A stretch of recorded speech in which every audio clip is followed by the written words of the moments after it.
20, 20. 2020. Si le cordon veut provenir, non. 20. 20, 20.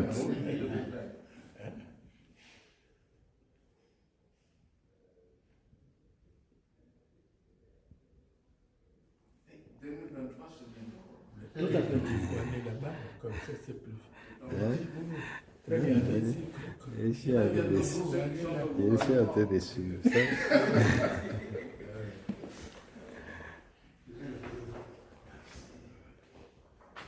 En fait, il reste 40 mois, président.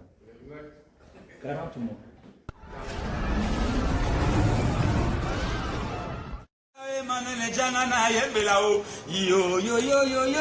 Koubou Kanate, Sabouni na Radi TV. Radi TV, théâtre ya solo, ba film ya solo, ba gag ya solo, ba émission ya solo, Radi TV. Ma amozawa. Bonjour, bonsoir, ça dépend de la RO émission émission bande bolanga nyoso balandi ya radio télévision to isu boso bino ko pesa biso basango oyo ya bino bolanda kamingi na chaîne na bino ya radio télévision lelo toye kolobela bino likambo oyo ya visite courtoisie oyo président honoraire Joseph Kabila Kabange akende kotala bongo le sénateur aussi oyo pasaki mukolo ya le 10 bande ko ngai eza tozosala analyse ya visite wana eloko nini oyo président honoraire akende koluka président sénateur honoraire oyo pe kengo adondo o boyebi moko ya batu oyo batravaillaki mingi na Mobutu Sese Kongo na Zabanga moko ya oyo baza basage ya mboka na biso Congo nini oyo bakende kosolola na tina ya mboka na biso peuple congolais bamoni image wana de partout dans le monde entier bamonaki image na tina nango bayebaki te bakende kosolola masolo nini na tina oyo bazwaki pendant beaucoup de heures na bapapier oyo bakende kosinya biso bacongolais oyo toza bapanzi sango toza na nécessité ya kocomprendre toza na facilité ya kocomprendre to koanalyse masolo oyo ezokopase na mboka na biso. J'espère congolais nyonso na partout na monde entier oyo alandaka radio télévision tolinga kolobela bosembo solo bosembo na makambo eleki mboka na biso me na kotala image oyo bapapier ebimaki oyo bakomaki ya kosigne tomoni ndenge sénateur to président ya azaki honoraire tokopesa président honoraire ya sénat oyo asilaki kosigne mukanda azaki kotuna na badate ti bakomopesa bakalikili ya badate na komi kalikili ya 2023 esalamaki peuple congolais tomeka koraisonne na makambo oyo toza kotala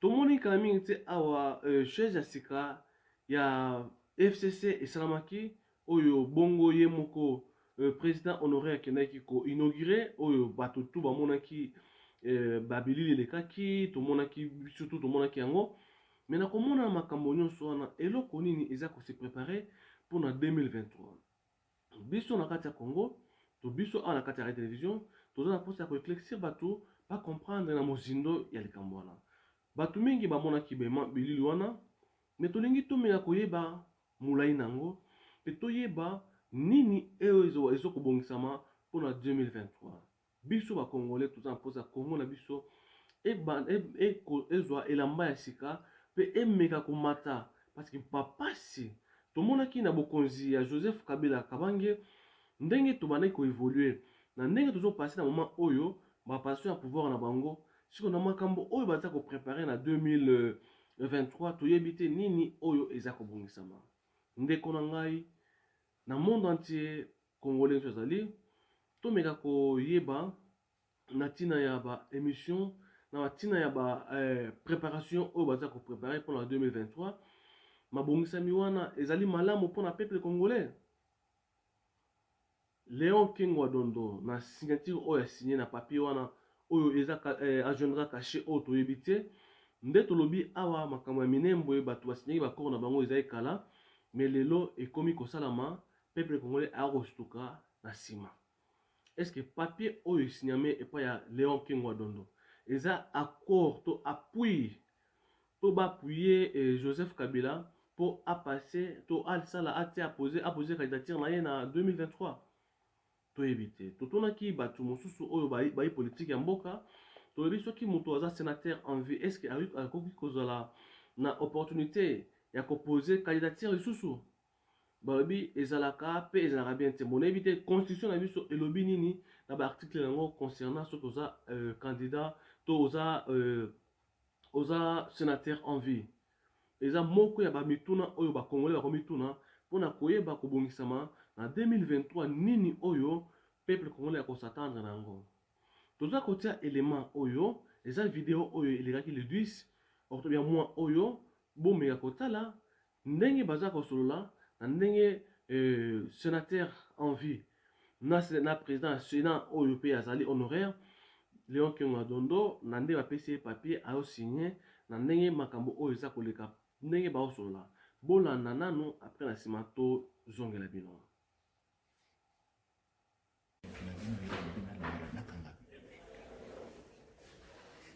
Tu peux me faire tuer.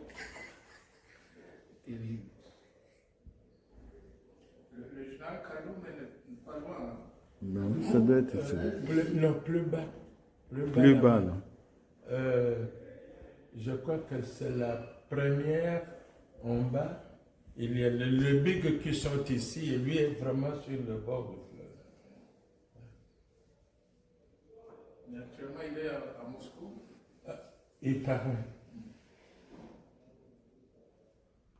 C'est quelle date? Le 10, président. Le 10 octobre. 10 octobre. Ah, 10.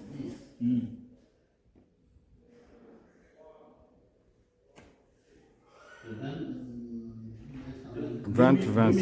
C'est le cordon de provenance. 20.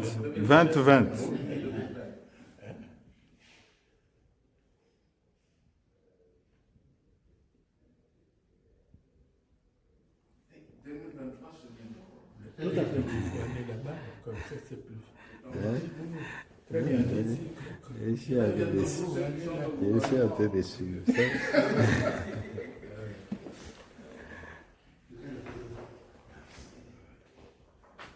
En fait, il reste 40 mois, président. 40 mois. 40 conseils de ministres. Un peu plus que ça. Ouais, un peu plus que ça. 40, 160 conseils de ministres. Et de toute façon, ça va.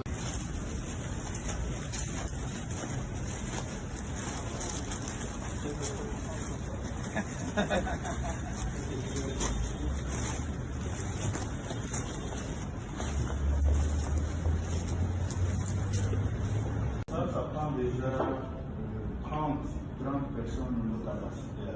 Maintenant, ça dépend du nombre aussi. Parce qu'ici, qui va on a 6, donc ça fait déjà 18. Et puis, j'ai plus 4, 22, 4, 26. Plus ça, c'est Nandi baimage wana Léon Kingwa Dondo auti kosala kosigné boyoki maloba na ye. J'espère écouter ya bino tout se préparer parce que mboka na biso tokotika jamais kofinga to koloba mabe. Il faut to banda kotala ka nini eza mabe po to banda kobongisa ngo na tina ya émission ya biso ya analyse c'est que juste ya ko attirer attention na bino population congolaise. Coup oyo bazo préparé pendant 2023 oyo ba préparation c'est avant boye ba qui mabongisami ya ba élection to ma préparation ya makambo nyonso ezalaka avant 2 ans ou une année ou 3 ans avant pour makambo leo comme la bino pour vous surpris que non comment c'est fait passer nini biso na radio télévision tout ça ko la bino ba information ezala sur fiable pour vous comprendre yango to sali recherche oyo bomona ki mingi ba photo les cas qui ezaki visite courtoisie mais ezaki visite courtoisie te ezaki visite ya ko préparer pour na 2023 makambo oyo bango basi ba sili ko bongisa na 2023 être candidat to sénateur en vie a comme candidat à poser candidature na la présidence pour a comme président ya république peuple congolais binonde to panzi sango oyo tozali ensemble na bino to me ya kotala na mission oyo na information to na émission on tout ça ensemble na bino ya ko analyser na pokwa to kolobela na mozindo na ngona invité autre yamba poto meka kosilisa maloba nyonso ya koloba pona makambo ya mboka na biso. Merci beaucoup na congolaises nyonso esika bozali oya kozwa message to partager et kozala malamu na tina contribution na bino ya ba commentaire po totala mboka na biso ekene liboso. Merci, merci, merci et journée elamu na mutu nyonso oyo akolanda émission na biso. Merci.